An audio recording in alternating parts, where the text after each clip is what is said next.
I received a BMW for Christmas from my DIL. I thought it was an act of generosity, but when I took it in for a routine service, the mechanic asked me with a trembling voice, "Ma'am, who gave you this gift?" When I answered, he fell to his knees and said, "Do not drive it. What I found in the chassis shouldn't be there. I'm glad to have you here. Follow my story until the end and comment the city you're watching from, so I can see how far my story has reached. My name is Judith, and at 62 years old, I thought I'd seen enough of life to recognize when something felt wrong. I was mistaken." Christmas morning arrived with the same bitter cold that had been settling over our small Ohio town for weeks. I'd been living alone in my modest two-bedroom house since my husband Robert passed 3 years ago, and holidays had become quiet, predictable affairs. A cup of coffee, some toast, maybe a phone call from my son Seth if I was lucky. But this Christmas was different.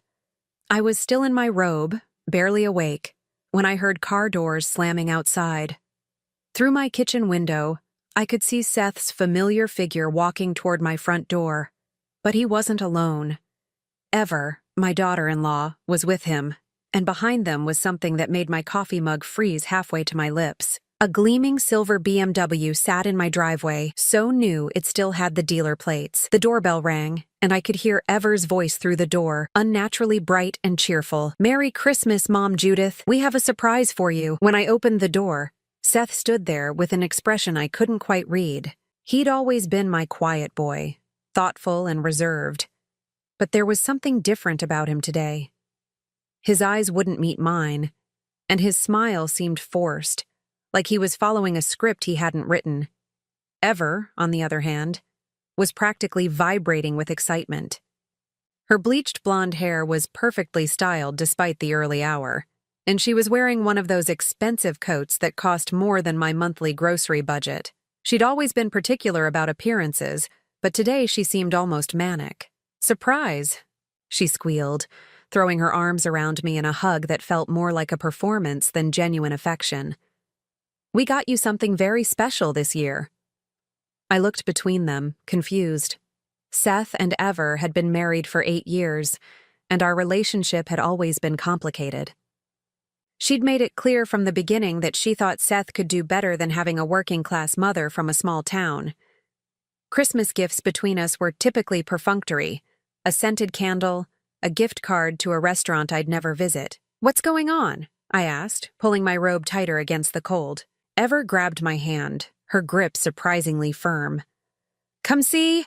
You're going to love it." She practically dragged me out to the driveway, Seth following silently behind. The BMW was beautiful, I had to admit. The kind of car I'd seen in magazines but never imagined owning. The leather interior was visible through the windows, and everything about it screamed luxury. "It's yours," Ever announced, dangling a set of keys in front of my face. "Your very own BMW. We thought it was time you had something nice, something reliable. No more worrying about that old Honda breaking down." I stared at the car, then at them. My Honda was 15 years old and had seen better days, but it was paid off and got me where I needed to go. This BMW probably cost more than I made in 2 years working part-time at the local library. "I don't understand," I said slowly. "You bought this for me?" Seth finally spoke, his voice barely above a whisper. "We wanted to do something nice for you, Mom. You deserve it." But something in his tone made my stomach clench. He sounded like he was reciting lines, and his hands were shaking slightly. I'd raised this boy, changed his diapers, kissed his scraped knees. I knew when something was wrong.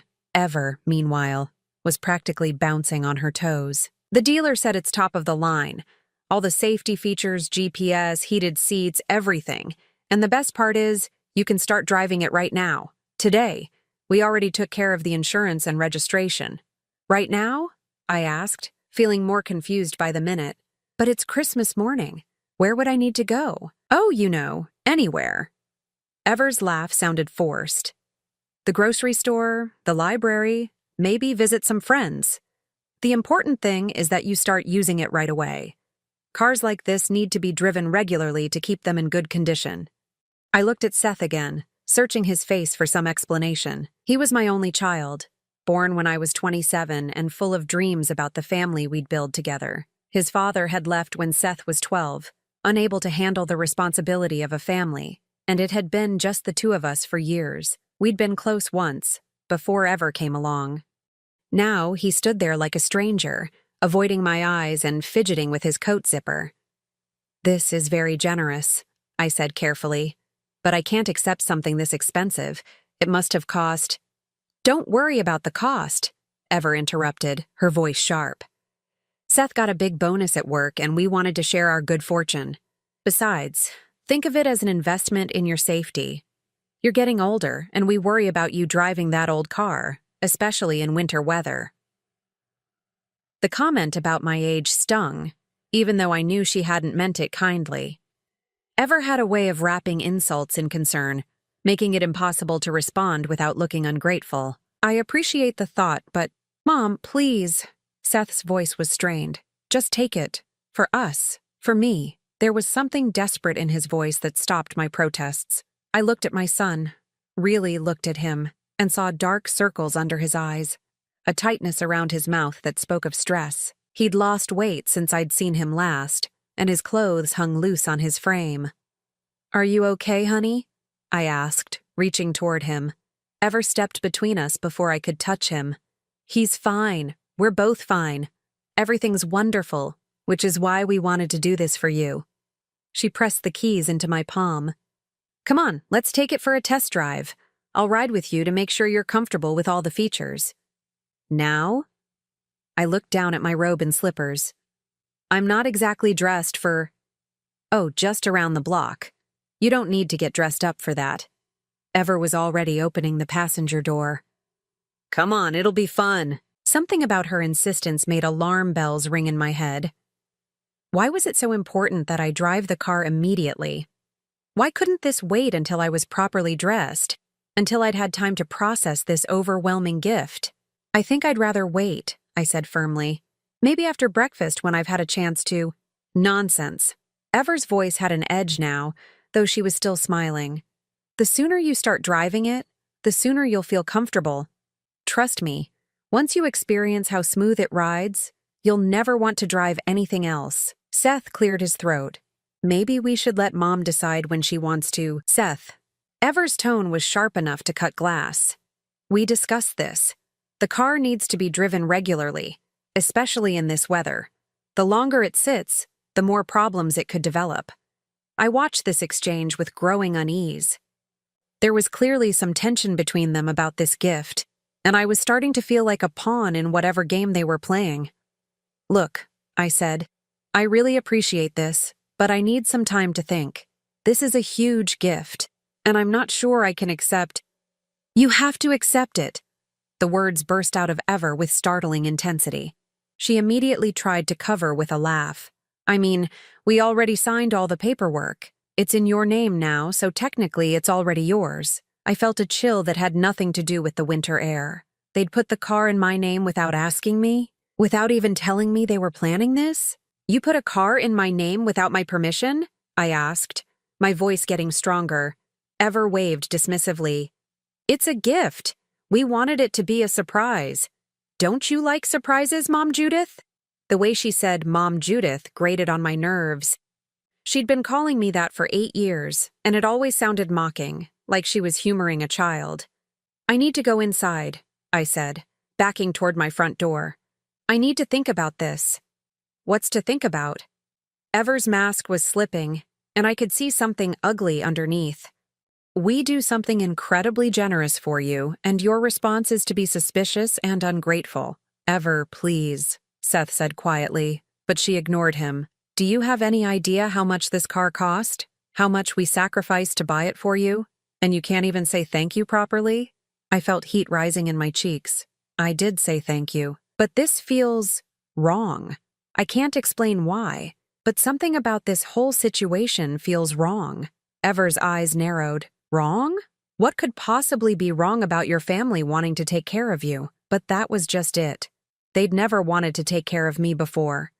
Ever had made it clear from the moment she met me that she thought I was beneath her, beneath Seth. She'd gradually driven a wedge between my son and me, finding excuses for why I couldn't visit, why family gatherings had to be at their house where she controlled every detail. And now, suddenly she wanted to give me a car worth more than my house? I'm going inside, I repeated, clutching the keys because I didn't know what else to do with them. Thank you for the gift, but I need some time. Ever started to say something else, but Seth grabbed her arm. Come on, he said. Let's let Mom process this. As they walked back to their car, I heard Ever hissing at Seth in a voice she thought I couldn't hear. This isn't going according to plan. She was supposed to be excited, supposed to want to drive it immediately. Plan? What kind of plan involved surprising someone with a car and insisting they drive it right away? I stood in my doorway, watching them drive away, the silver BMW sitting in my driveway like a beautiful threat.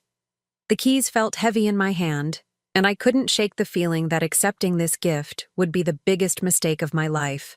What I didn't know was just how right that instinct would prove to be. For 3 weeks, the BMW sat in my driveway like a sleeping predator. Every morning when I opened my curtains, there it was, gleaming silver in the winter light. A constant reminder of that strange Christmas morning. I'd driven it exactly once, a short trip to the grocery store that left me more unsettled than before. The car was too quiet, too smooth, too perfect. Everything about it felt wrong in my hands, like I was wearing someone else's clothes that didn't quite fit. Seth had called twice to ask how I was enjoying my new ride, his voice still carrying that strained quality I couldn't shake from my mind. Ever had called 4 times, her questions increasingly pointed. Was I driving it regularly? How did it handle?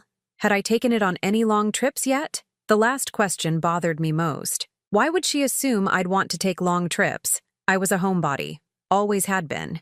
My weekly outings consisted of grocery shopping, library visits, and occasionally dinner with my neighbor Margaret.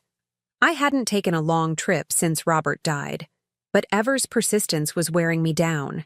During her most recent call, she'd become almost aggressive in her questioning. You need to drive it more, Mom Judith, she'd said, her voice tight with barely controlled irritation. Cars like that aren't meant to sit. The engine needs regular use. The battery needs charging. If you don't drive it soon, you're going to have problems. What kind of problems? I'd asked. Expensive problems. The kind that void warranties and cost thousands to fix. Something about the way she said it made my skin crawl. It sounded less like helpful advice and more like a threat. That's what finally drove me to Tom's garage on that gray February morning. Not concern for the car's mechanical health, but a growing need to understand what I was dealing with. Tom Morrison had been fixing cars in our town for 35 years. He'd worked on my Honda since I bought it, always honest about what needed fixing and what could wait. If anyone could tell me whether Ever's warnings about the BMW were legitimate, it would be Tom. His garage sat on the edge of town, a rectangular building that had seen better days but housed some of the most reliable automotive expertise in 3 counties. The waiting room smelled like coffee and motor oil, with mismatched chairs and magazines from the previous decade. Tom emerged from the garage bay, wiping his hands on a rag, his weathered face creasing into a smile when he saw me. He was probably close to my age, with silver hair and the kind of steady presence that came from decades of solving other people's problems. Judith, haven't seen you in a while. How's the Honda treating you? Actually, I said, feeling oddly guilty, I'm not here about the Honda. I have a new car I'd like you to look at. Just a routine check, oil change, that sort of thing. Tom raised an eyebrow. New car? Well, that's news. What kind of upgrade did you make? It's a BMW. A Christmas gift from my son and daughter-in-law. Something flickered across Tom's expression. Surprise, maybe concern. A BMW? That's quite a gift. What year and model? I handed him the keys, and he glanced at the dealer tag that was still attached. His eyebrows shot up. This is a brand new car, Judith. Current year model. You sure you need a mechanic to look at it? These come with warranties and... I just want to make sure everything's okay, I interrupted. Call it peace of mind. Tom studied my face for a moment, then nodded. All right. Let me pull it into the bay and take a look. Should only take about an hour. I settled into one of the waiting room chairs with a cup of Tom's notoriously strong coffee and tried to focus on a magazine article about winter gardening. But my mind kept wandering to Ever's phone calls, to Seth's strange behavior, to the way the car felt like it was watching me from my driveway. About 45 minutes later, I heard the hydraulic lift in the garage bay activate. Tom was apparently looking at the underside of the car, which seemed thorough for a simple oil change. A few minutes after that, the lift went down, and I heard footsteps approaching the waiting room. When Tom appeared in the doorway, his face was pale and his hands were shaking slightly. "Judith," he said, his voice careful and controlled, "I need to ask you something, and I need you to answer me honestly. Who exactly gave you this car?" The tone of his voice made my stomach clench. "My son Seth and his wife Ever. Why? Is something wrong?" Tom looked around the empty waiting room, then pulled up a chair directly across from me, leaning forward with his elbows on his knees. "Judith, in 35 years of working on cars, I've never seen anything like what I just found under that BMW. What do you mean?" He ran a hand through his silver hair, clearly struggling with how to explain. "Someone has been under that car with tools. Recent work, not factory. Someone who knew exactly what they were doing, and they didn't do it to make the car run better." My coffee cup rattled against the saucer as I set it down with trembling hands. "I don't understand. What kind of work?" Tom was quiet for a long moment, staring at his hands. When he looked up, his eyes were filled with something I'd never seen there before. Fear. "Judith, do you have any reason to believe that someone might want to hurt you?" The question hit me like a physical blow. "Hurt me? What are you talking about?" "The brake lines have been scored, not cut, but weakened so they'll fail gradually. The steering linkage has been altered in a way that would cause loss of control at highway speeds. And there's something in the engine compartment that—" He trailed off, shaking his head. "What?" I demanded, my voice rising. "What's in the engine compartment?" "A device I've never seen before, but it's clearly not factory equipment. It's connected to the fuel system and the electrical system. I'm not sure what it does, but I can tell you what it's designed to look like when it's done. An accident." The room seemed to tilt around me. "Are you saying someone tried to sabotage the car?" "I'm saying someone did sabotage the car. This isn't attempted anything, Judith. This is a fully operational trap disguised as a Christmas gift." I couldn't breathe. The waiting room suddenly felt too small, too hot, too bright. But that's impossible. Seth would never. He's my son. And Ever, she might be difficult. But she wouldn't. Tom reached over and gripped my hands in his calloused ones. "Judith, listen to me very carefully. Do not drive this car. Don't let anyone else drive it. Don't even start the engine. Some of what I found under there looks like it's designed to activate after a certain number of miles or engine starts." "How many miles have I driven it?" I whispered. "According to the odometer, about 200. I thought back to my few trips to the grocery store, the one visit to Margaret's house. "How many miles before?" "I don't know, but based on what I'm seeing, you've been incredibly lucky so far." My mind was reeling. "What do I do? Call the police?" "That would be my recommendation. But first, I think we should document everything I found. Take pictures, maybe get a second opinion from another mechanic." Tom stood up, but I grabbed his arm. "Wait, you said someone who knew exactly what they were doing did this. What does that mean?" He sighed heavily. "Judith, what I found under your car isn't the work of some amateur who watched a few YouTube videos. This was done by someone with serious mechanical knowledge, someone who understood exactly how to make a car fail in ways that would look accidental." "Does Seth know about cars?" I asked, though I already knew the answer. Seth had never shown any interest in mechanical things. He could barely change his own oil. "Not that I've ever seen, but that doesn't mean he doesn't know someone who does." The implication hit me like ice water. If Seth wasn't capable of doing this himself, then either he'd hired someone to do it or— "Ever," I breathed. "Ever's father owns an auto repair shop in Cleveland. She grew up around cars." Tom's expression grew even more grim. "That would explain the skill level I'm seeing. Judith, whoever did this knew exactly what they were doing, and they knew how to make it look like mechanical failure rather than sabotage. I felt tears starting to burn behind my eyes. Why would they want to hurt me? I know Ever doesn't like me much, but this is attempted murder, Tom said bluntly. There's no other way to describe it. We sat in silence for a moment, the weight of those words settling between us like a stone. My phone's been ringing all morning, I said suddenly, the realization making me feel sick. Ever keeps calling, asking if I've been driving the car, asking if I've taken any long trips. Tom's jaw tightened. She's been monitoring your mileage. But why? If they wanted to, if they wanted me dead, why give me a car? Why not just— Because this way looks like an accident, Tom explained gently. A tragic accident where a 62-year-old woman lost control of her new car. No one would question it, especially if it happened on a highway or during bad weather. The full horror of it began to sink in. They hadn't given me a gift. They'd given me a death sentence, wrapped up in a silver bow and presented with smiles and Christmas wishes. Tom, I said, my voice barely a whisper. What happens now? Now we call the police. And Judith? He looked directly into my eyes. Until we figure out exactly what's going on, you can't trust anyone. Not anyone.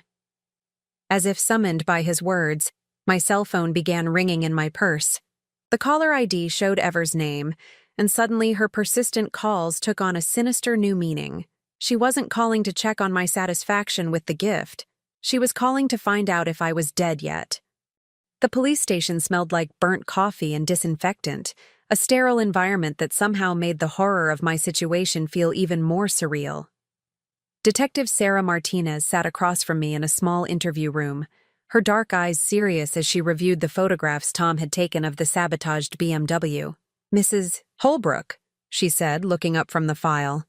I want to make sure I understand this correctly. Your son and daughter-in-law gave you this car as a Christmas gift, and you're saying they modified it to kill you? The word sounded insane even to my own ears.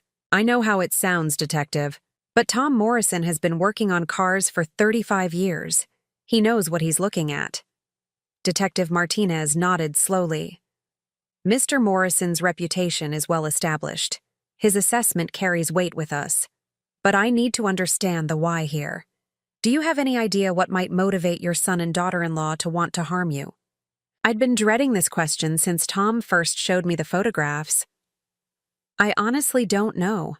Ever has never liked me much, but this— I gestured helplessly at the pictures. This goes beyond dislike. Tell me about your relationship with them. I took a deep breath, trying to organize 8 years of complicated family dynamics. Seth is my only child. His father left when Seth was 12, so it was just the two of us for a long time. We were close. Then he met Ever in college, and things changed. Changed how? She made it clear from the beginning that she thought I wasn't good enough. I worked at the library, lived in a small house, drove an old car. She came from money. Her father owned several auto repair shops in Cleveland. She was used to a different lifestyle. Detective Martinez made notes as I spoke. Did this create tension? Gradually, yes. Ever would make little comments about how I needed to better myself, or how Seth deserved someone who could appreciate his potential. She started finding excuses for why I couldn't visit, why family gatherings had to be at their house where she could control everything. And how did your son respond to this? That was the part that hurt most. Seth started pulling away. He'd call less often, visit less frequently. When we did see each other, Ever was always there, monitoring every conversation. It was like she was afraid of what we might say to each other. When was the last time you spoke to your son alone? I had to think about it. It's been over 2 years. She's always there, always listening. And Seth, he just lets it happen. Detective Martinez leaned forward. Mrs. Holbrook, I need to ask you about finances. Do you have any significant assets? Life insurance? Property? I own my house outright. It's worth maybe $100,000. I have about $50,000 in savings from Robert's life insurance. Nothing that would make me a wealthy woman, but enough to live comfortably in retirement. Do you have a will? Yes. Everything goes to Seth.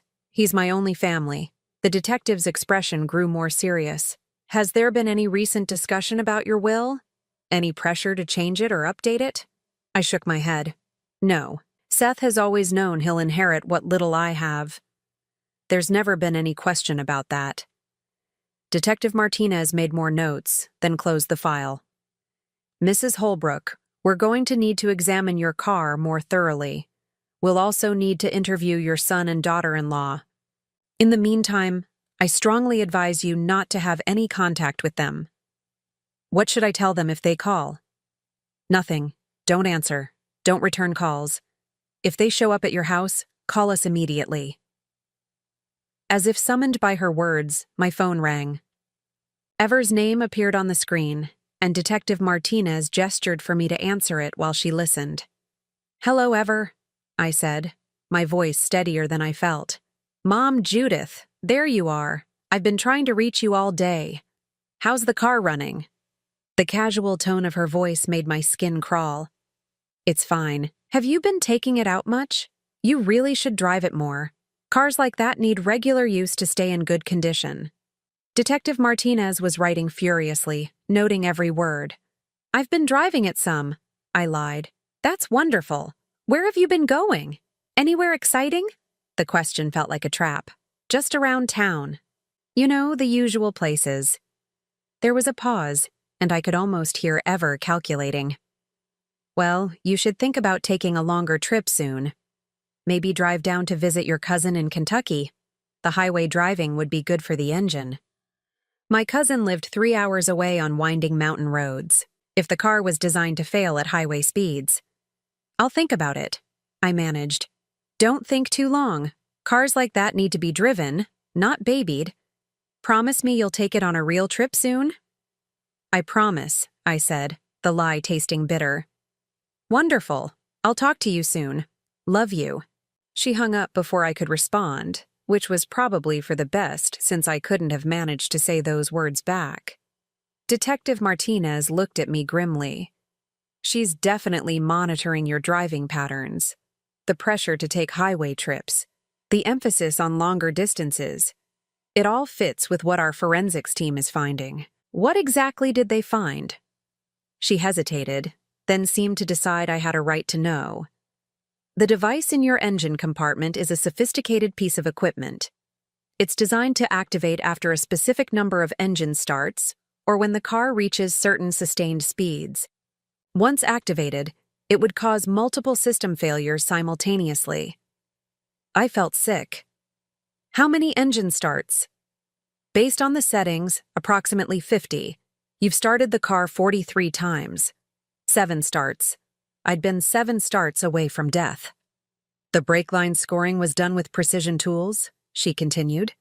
It would have caused gradual failure, but the failure would accelerate under highway conditions or emergency braking. Combined with the steering modifications and the electronic device, you would have lost complete control of the vehicle.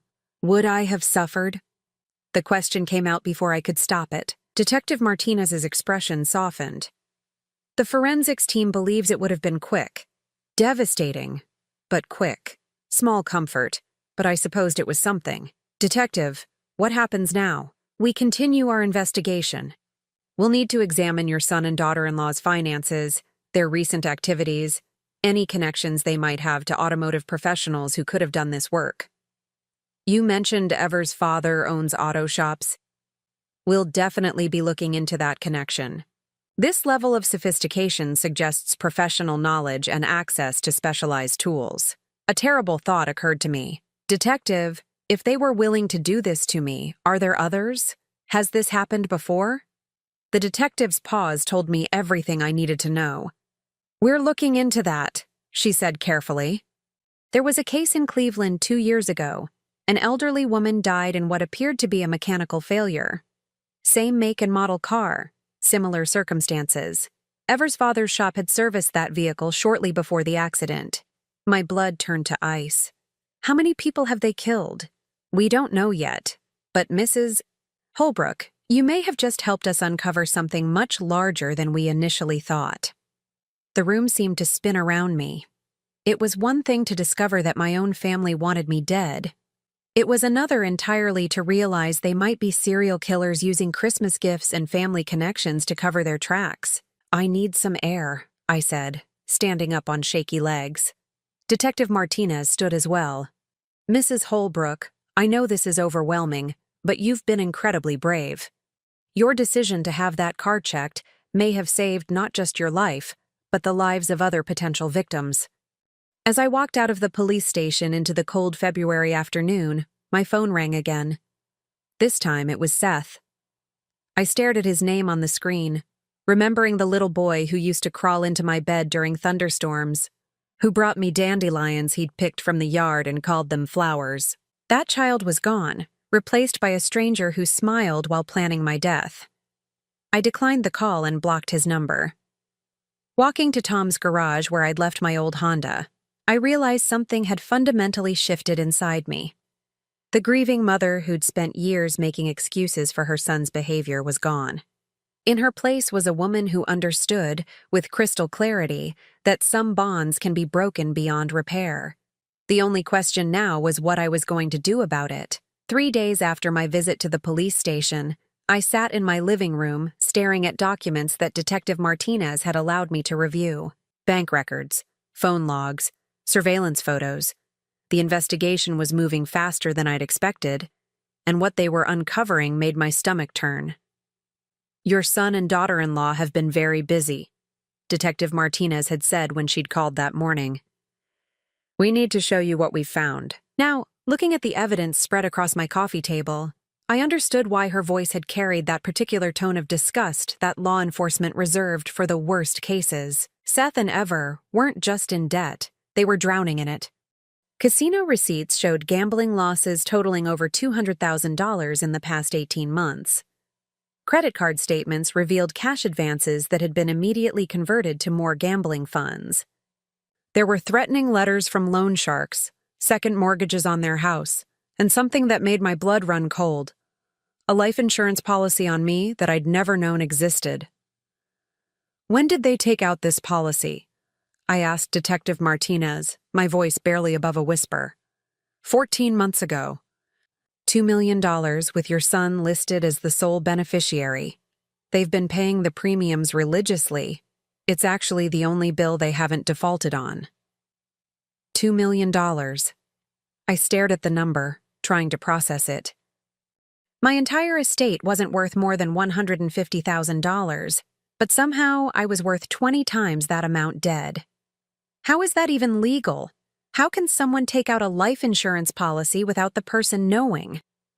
Detective Martinez's expression was grim. It shouldn't be. But if you look at the signature on the application. She showed me a copy of the policy application. There, in what looked like my handwriting, was my signature. Below it, a notary stamp and witness signatures I didn't recognize. "That's not my signature," I said, studying the document more carefully. "It's close, but it's not mine." "We figured as much. Our handwriting expert agrees. It's a skilled forgery, but definitely not genuine. Ever has access to documents with your real signature through Seth, and we believe she practiced until she could replicate it convincingly." I thought about all the birthday cards and Christmas cards I'd sent over the years, all bearing my genuine signature, all the legal documents Seth might have seen when helping me with Robert's estate after he died. So they forged my signature to take out a life insurance policy, then gave me a death trap disguised as a Christmas gift. That's what the evidence suggests, but it gets worse. I didn't think it could get worse, but Detective Martinez pulled out another set of documents. We've been tracking their communications over the past year. Text messages, emails, phone calls. They've been planning this for a long time, and they've been very thorough. She showed me printed copies of text messages between Seth and Ever. Reading them felt like swallowing broken glass. Ever. The old bitch changed her will again. Everything goes to some cat shelter now instead of Seth. Can you believe that? Seth. What? When did she change it? Ever. Last month. I saw the papers when I was at her house. We need to move faster. Seth. I don't know if I can go through with this. Ever. Don't be weak. She's old. She's alone. She's never done anything worthwhile with her life. At least this way her death will mean something. It'll save us. I had to stop reading. The casual cruelty of Ever's words was devastating, but what hurt more was Seth's response. Not outrage at the suggestion, but worry about his own ability to go through with it. "Detective," I said, my voice shaking, "I never changed my will. Everything still goes to Seth." She looked confused. "Are you certain?" "Absolutely certain. I haven't modified my will since Robert died 3 years ago." Detective Martinez made notes. "So, where did Ever get the idea that you'd changed it?" I thought back to the past few months, trying to remember any conversation that might have given Ever that impression. Then it hit me. "The cat shelter," I said suddenly. "About 2 months ago, I started volunteering at the animal shelter downtown. Ever asked me about it during one of her phone calls, and I mentioned that I was thinking about making a small donation in Robert's memory." "How small?" $500, maybe 1,000. Just something to honor his memory. He loved animals. Detective Martinez stared at me. "You think she misunderstood and believed you were leaving your entire estate to the shelter?" "It's possible. Ever has a way of hearing what she wants to hear, especially if it fits whatever narrative she's building in her head." We continued reading through the messages. The planning was meticulous and chilling, Ever. "Dad says the modifications will look like normal wear and tear. No one will question mechanical failure in a car that old." Seth. "The BMW isn't old, it's brand new." Ever. "I meant her old car, idiot. But this is better. New car, inexperienced with the controls, winter weather conditions. Perfect storm for an accident." Seth. "What if she doesn't drive it enough? What if she keeps using the Honda?" Ever. "Leave that to me. I'll make sure she drives it." The next set of messages detailed their surveillance of my daily routine. They'd been watching me for weeks, noting when I left the house, where I went, what routes I took. They knew I grocery shopped on Tuesdays, went to the library on Thursdays, visited Margaret on Sunday afternoons. Ever. "She took the car to the grocery store today. Only started it twice, though. We need her to use it more." Seth. "Maybe we should suggest she visit her cousin in Kentucky. That would put enough miles on it." Ever. "Good idea.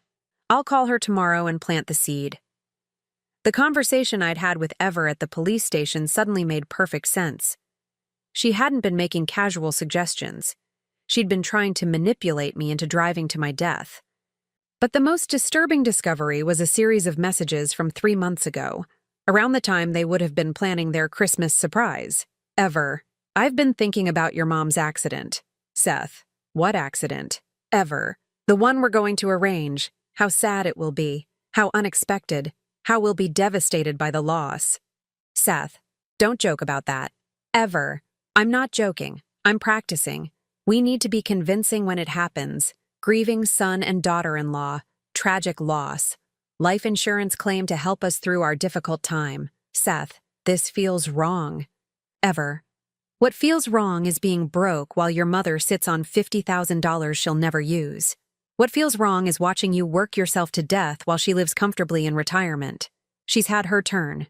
Now it's ours."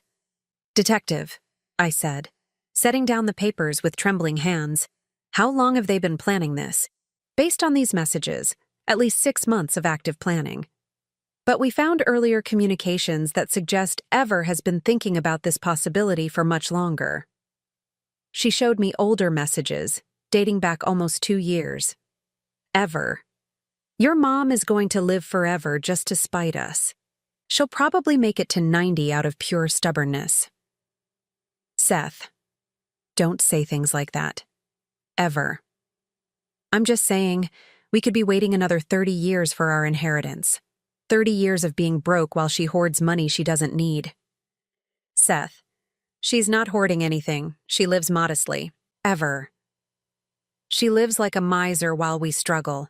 It's not fair, Seth. You're her only child. You should be her priority." I could see how the poison had been administered slowly, a drop at a time, until Seth's natural love for me had been twisted into resentment. "There's one more thing," Detective Martinez said gently. "We found evidence that this isn't their first attempt." My blood went cold. What do you mean? Last summer, there was a carbon monoxide leak in your house. Do you remember? I did remember. I'd been feeling sick for several days. Headaches, nausea, exhaustion. Finally, Margaret had insisted I call the gas company. They'd found a leak in my heating system and fixed it immediately. The repair records show that someone had tampered with your furnace connections. It was subtle enough to look like normal wear, but our experts believe it was intentional. They tried to poison me with carbon monoxide? It appears so. But either they lost their nerve or you got it fixed too quickly for their plan to work. I remembered Seth visiting that week, ostensibly to check on me because Ever had mentioned I sounded tired on the phone. He'd seemed nervous, kept checking his watch, and left earlier than usual. At the time, I'd attributed it to work stress. Now I realized he'd been waiting for me to die. How many times have they tried to kill me? I asked, the question coming out as barely a whisper. Detective Martinez consulted her notes. We've identified at least 3 attempts over the past year. The carbon monoxide incident, a suspicious fall you took on your front steps last autumn, we found evidence those steps had been deliberately loosened, and now the car. 3 times. My own son had tried to murder me 3 times, and I'd been completely oblivious. Why didn't any of their previous attempts work? You're more resilient than they expected, and you have good instincts. You called for help with the carbon monoxide. You had the steps repaired after your fall, and you brought the car to Tom for inspection instead of just driving it until it killed you. I sat in silence, processing the enormity of what I'd learned. My son, the baby I'd nursed through fevers and nightmares, the child I'd sacrificed everything to raise, had been systematically trying to murder me for money. But what hurt most wasn't the attempts on my life. It was the realization that the son I'd loved and mourned for years was already gone. He'd been replaced by a stranger who could discuss my death with the same casual tone he might use to plan a vacation. What happens now? I asked. Now we arrest them. We have enough evidence for attempted murder charges, insurance fraud, and conspiracy. They won't be able to hurt you or anyone else. As Detective Martinez gathered the documents, my phone rang. Seth's name appeared on the screen. I'd forgotten to block his number after our last conversation. Don't answer it, the detective advised. But something in me wanted to hear his voice one more time, to see if there was any trace left of the son I'd loved. I answered the call. Mom? Seth's voice sounded strained, desperate. We need to talk. Mom? Seth's voice cracked through the phone, and for a moment he sounded like the frightened little boy who used to call for me during thunderstorms. We need to talk. Detective Martinez was shaking her head frantically, mouthing, "Hang up," but something in Seth's tone made me pause. There was desperation there, fear, maybe even regret. Against my better judgment, I wanted to hear what he had to say. About what, Seth? I kept my voice neutral, watching the detective's expression grow increasingly concerned. It's Ever. Mom, I think she's lost her mind. She keeps talking about you driving that car more, taking longer trips. She's obsessed with it, and I'm starting to think. He trailed off, and I could hear him breathing heavily. You're starting to think what? I think she did something to it. To the car. Something bad. Detective Martinez was writing furiously, her eyes wide. This wasn't what any of us had expected. What kind of something? I asked, my heart pounding despite myself. I don't know exactly, but she's been acting strange ever since we gave it to you. She keeps asking me about your driving habits, whether you've taken any highway trips. And yesterday, I overheard her on the phone with her father, talking about timing and... Mom, I think she's trying to hurt you. The performance was Oscar-worthy. If I hadn't seen the text messages with my own eyes, I might have believed him. But I had seen them.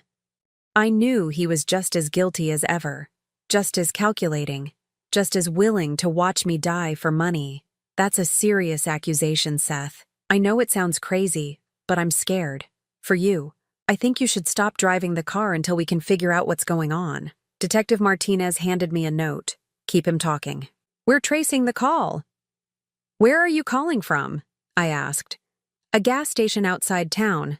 I told Aver I was going to pick up groceries. but I needed to call you without her hearing. Mom, please, you have to listen to me. Don't drive that car anymore. The irony was almost laughable. After months of planning my death, Seth was now pretending to be my savior, probably hoping that if he could convince me to stop driving, they could regroup and try again with a different method. Seth, I need to ask you something, and I want you to tell me the truth. Anything, Mom. Are you in financial trouble? The silence stretched so long I thought the call had dropped. Finally, Seth's voice came back, barely above a whisper. How did you know? I've been your mother for 28 years. I know when something's wrong. Another long pause. It's bad, Mom. Really bad. We owe money to people who don't take no for an answer. How much money? 200,000, maybe more. Detective Martinez's eyebrows shot up. So far, Seth was telling the truth about their debts, even if he was lying about everything else. How did it get so bad? Ever thought she had a system for the casinos? She was so confident, so sure she could beat the odds. At first, she was winning, and it felt like we'd found the answer to all our problems. But then the house always wins. I finished. Yeah. And when we started losing, she said we just needed to bet bigger to win back what we'd lost. It became this horrible cycle, and before I knew it, we'd mortgaged everything and it still wasn't enough. I could hear the genuine anguish in his voice, and despite everything I knew about his involvement in the murder plot, a small part of me still ached for the son I'd raised. But that didn't change what he'd done. Seth, why didn't you come to me? You know I would have helped if I could. Ever said you'd just lecture us about being irresponsible. She said you'd make us feel worse about ourselves, and we were already drowning in guilt and shame. Another expertly crafted lie. Based on the text messages I'd seen, Ever had actively discouraged Seth from asking me for help, preferring the insurance money solution to any form of assistance that would keep me alive. So, what are you going to do now? I asked. I don't know. Maybe declare bankruptcy. Try to start over, but Mom, right now I'm more worried about you. Please promise me you won't drive that car until we can have it checked by a mechanic. What kind of mechanic did you have in mind? Not Ever's father, Seth said quickly. Someone independent. Someone who doesn't know our family. Detective Martinez wrote another note. He's trying to control the investigation. Of course he was. If I took the car to a mechanic of their choosing, they could either ensure the sabotage wasn't discovered, or they could claim ignorance if it was found. Either way, they'd have plausible deniability. Seth, I have a question about the car. What kind of question? How did you afford it? A new BMW costs at least $40,000. If you're in debt for $200,000, where did the money come from? The silence told me I'd caught him off guard. When he finally spoke, his voice was careful, measured. Ever's father gave us a deal. A really good deal. What kind of deal? He had it on his lot for months. Couldn't sell it because of some cosmetic damage. He let us have it for practically nothing in exchange for fixing the bodywork. Another lie, and not even a good one. I'd seen the car. There was no evidence of any bodywork, and it was clearly brand new, not a lot vehicle that had been sitting unsold. That was generous of him. Yeah, he's been really supportive during our rough patch. I bet he had been. Supportive enough to help sabotage a car for his daughter's murder plot. Seth, I want you to come home. Tonight. We need to talk about this face to face. I can't. Ever's expecting me back, and if I'm gone too long, she'll get suspicious. Suspicious of what? Of me talking to you. She doesn't like it when we have conversations without her being involved. That much, at least, was probably true. Ever had spent years ensuring she was present for every interaction between Seth and me, controlling the narrative and preventing any genuine communication. Then bring her with you. Absolutely not. Mom, you don't understand how unstable she's become. I'm genuinely afraid of what she might do if she feels cornered. Detective Martinez handed me another note. We have enough. Tell him you'll stop driving the car. All right, Seth. I'll stop driving the BMW until we can figure out what's going on. Thank you. God, thank you. I was so scared something would happen to you. The relief in his voice sounded genuine, which made his deception even more chilling. He was either a sociopath or the world's best actor. Will you call me tomorrow to check in? Of course. And Mom? I love you. I know things have been complicated between us, but you're still my mother, and I don't want anything to happen to you. After I hung up, Detective Martinez and I sat in silence for several moments. What do you think? She finally asked. I think he's trying to play both sides, I said. He wants to distance himself from Ever's actions while still maintaining the possibility that I might die in some other accident that he can claim ignorance about. The call was traced to a location 3 blocks from their house. He's not at a gas station. He's at a payphone outside a convenience store. I wasn't surprised. Everything about the conversation had been carefully orchestrated, probably with Ever's input. What happens now? Now we let them think their new strategy is working while we finish building our case. We want to catch them in the act of planning their next attempt. The detective gathered her papers and prepared to leave, but I stopped her. Detective, I want to make one thing clear. When you arrest them, I want to be there. She looked surprised. Mrs. Holbrook, I understand your anger, but family confrontations can become volatile. I'm not talking about a confrontation. I'm talking about justice. For 8 years, Ever has controlled every interaction I've had with my son. She's manipulated him, isolated me, and ultimately convinced him to try to kill me. When this ends, I want her to see my face and know that I beat her. Detective Martinez studied my expression for a long moment. All right, but we do this by the book, and you follow our lead. After she left, I sat in my living room thinking about the conversation with Seth.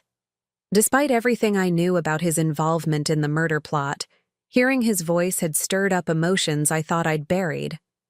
But those emotions weren't love or forgiveness. They were something darker, more complex.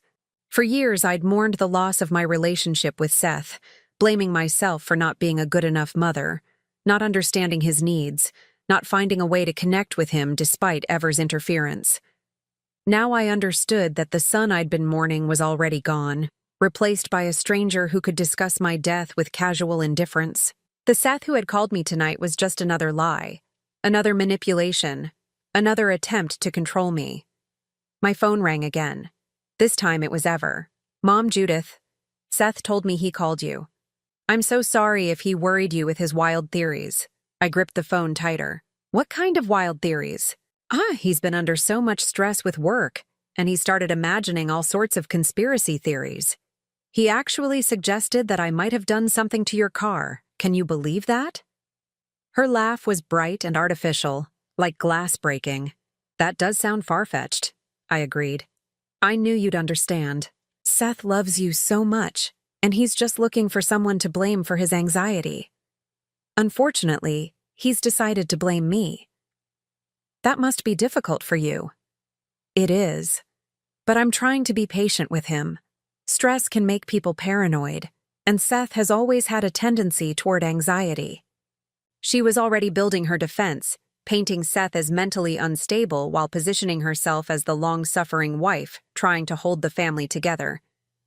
Ever, can I ask you something? Of course. If Seth is really worried about the car, why don't we have it inspected, just to put his mind at ease?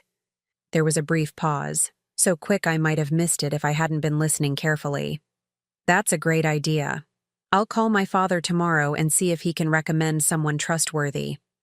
Actually, I was thinking of someone independent, someone without any connection to your family, just to avoid any appearance of bias. Another pause, longer this time.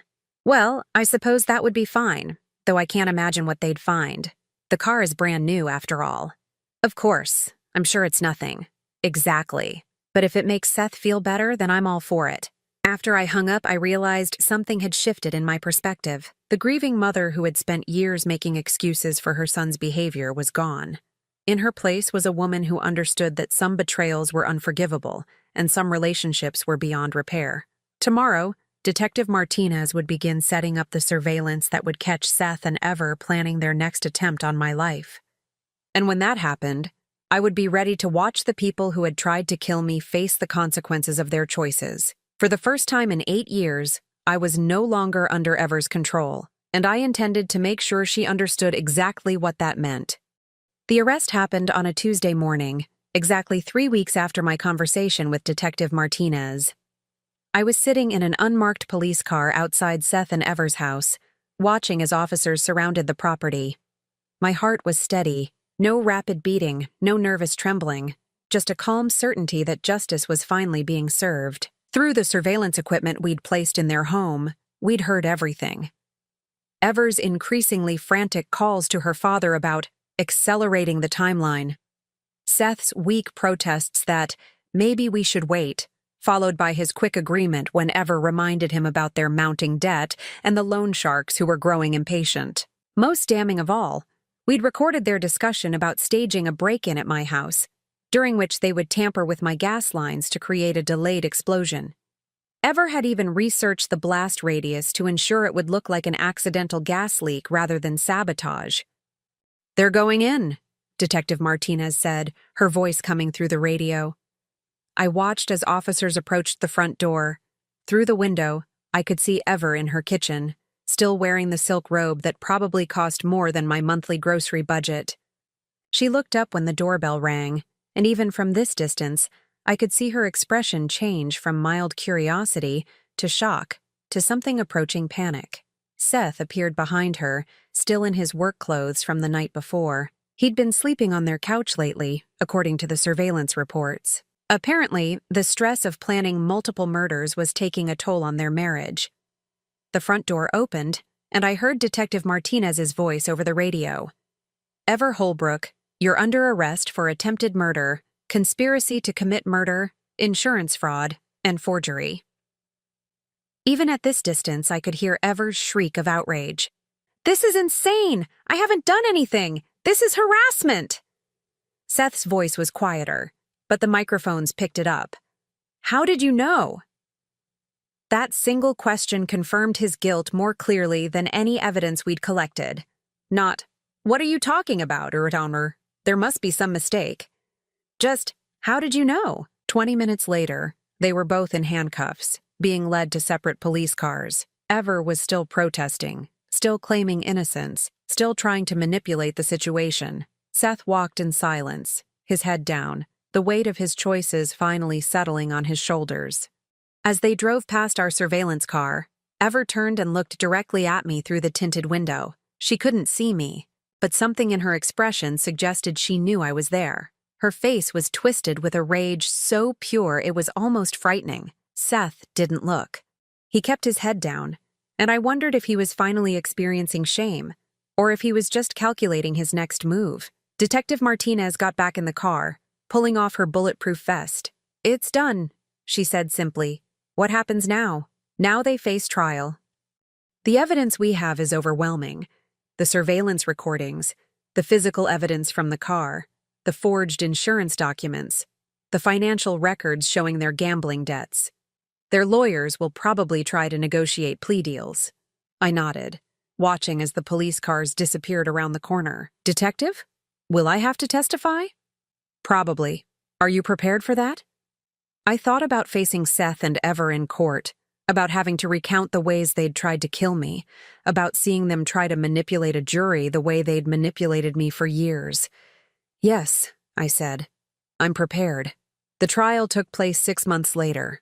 By then, I'd had time to process everything that had happened, to grieve the relationship with my son that I'd lost years before I understood it was gone.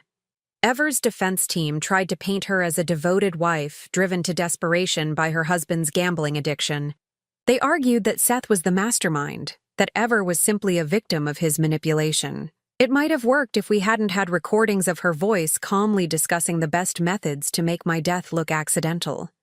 Seth's lawyers took the opposite approach, claiming that Ever had systematically manipulated him into believing that my death was the only solution to their problems.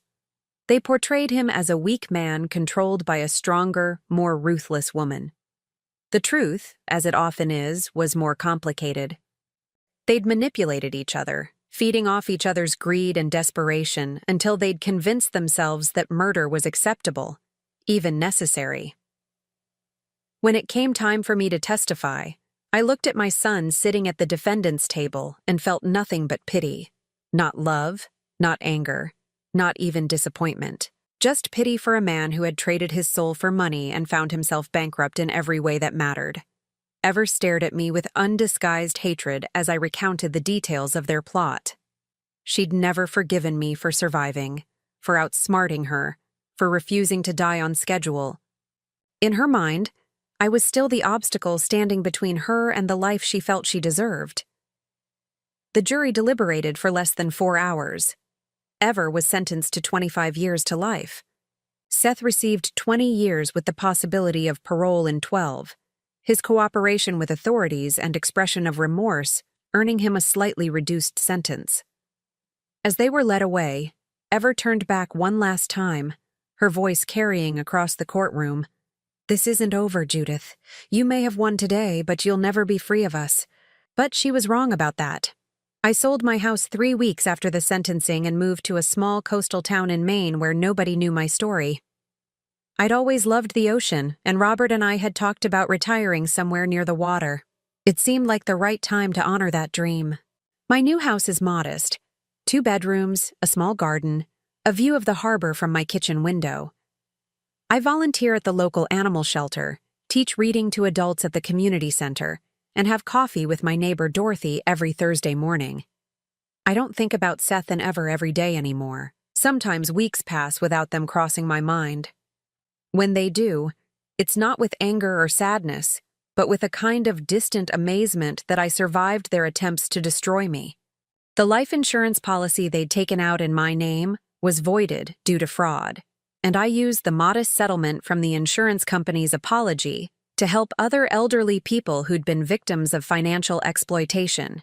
It felt right, turning their greed into something that could help others. 6 months ago, I received a letter from Seth. He's eligible for parole in 8 years, and he wanted to apologize, to explain, to somehow rebuild the relationship we'd lost. The letter was 3 pages long, filled with the kind of psychological insights that suggested he'd been through extensive therapy in prison. I read it once, then threw it away. Not out of anger, but out of understanding. The person who wrote that letter was a stranger to me, just as the person who'd planned my death had been. Whatever relationship we'd once had died long before I learned about the sabotaged car. Some people might call that cold or unforgiving. I call it peaceful. Yesterday, while walking along the beach near my house, I found a piece of sea glass. Smooth, green, beautiful in its transformation from something broken into something whole again. I brought it home and placed it on my windowsill, where it catches the morning light and throws tiny rainbows across my kitchen wall. It's a good metaphor for what I've become. The sharp edges of anger and betrayal have been worn smooth by time and distance. I'm not the same woman who stood in her driveway on Christmas morning, confused by an expensive gift from family members who'd never shown her such generosity before. That woman was naive, desperate for love from people who saw her only as an obstacle to overcome. She spent years making excuses for behavior that should have been inexcusable, accepting crumbs of affection from people who were planning her death. I'm someone different now, someone stronger, more discerning, more protective of my own peace. I've learned that love isn't about blood relations or family obligations. It's about genuine care, mutual respect, and the simple desire to see someone thrive. I have that now, in small ways that matter more than I ever imagined they could. Dorothy brings me soup when I have a cold. The teenagers at the animal shelter light up when they see me coming. The adults in my literacy class thank me for helping them discover the joy of reading. These connections aren't complicated by history or manipulation or hidden agendas. They're clean, honest, and freely given. They're what love actually looks like when it's not poisoned by selfish motives. This morning, I woke up to sunlight streaming through my bedroom window and the sound of seagulls calling to each other over the harbor. My first thought wasn't about what threats the day might bring or who might be trying to hurt me. It was simply gratitude for being alive to see another beautiful day.